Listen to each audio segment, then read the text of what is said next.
امیر حسین داره چه کار میکنی بابا؟ بلوط میدونم. برای کی؟ برای خودم. برای خودت؟ آره. کار خوبی میکنی، آفرین.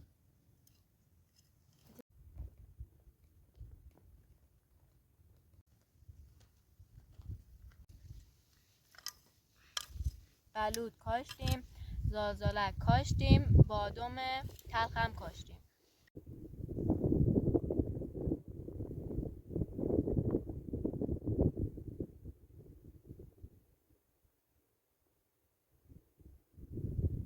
بده آه.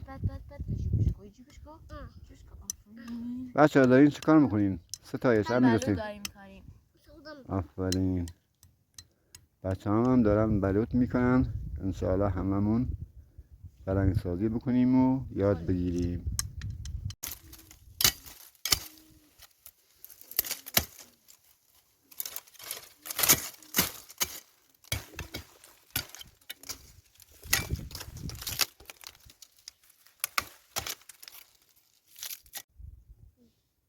داری چه کار میکنی امیر؟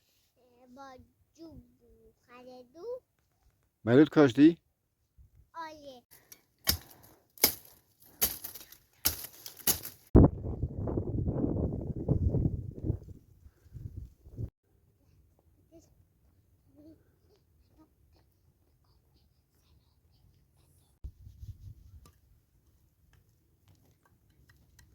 کاشت بلوط یعنی کاشت زندگی.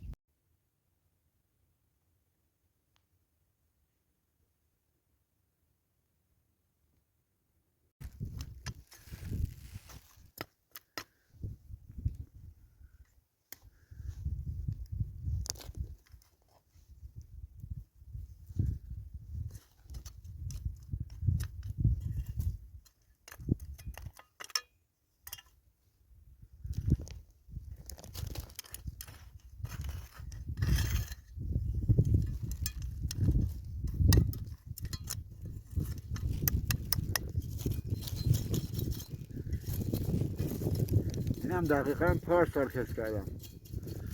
درود به همه شما. انشاءالله که به طبیعت هممون احترام بذاریم.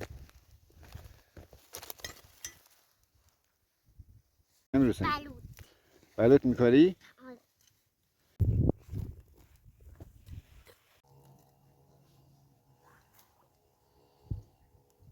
من میخواستم بسازم.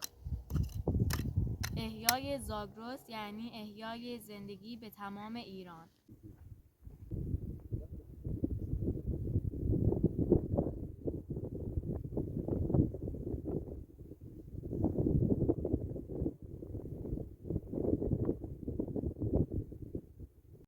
نگاه بکن. درخت بداریم.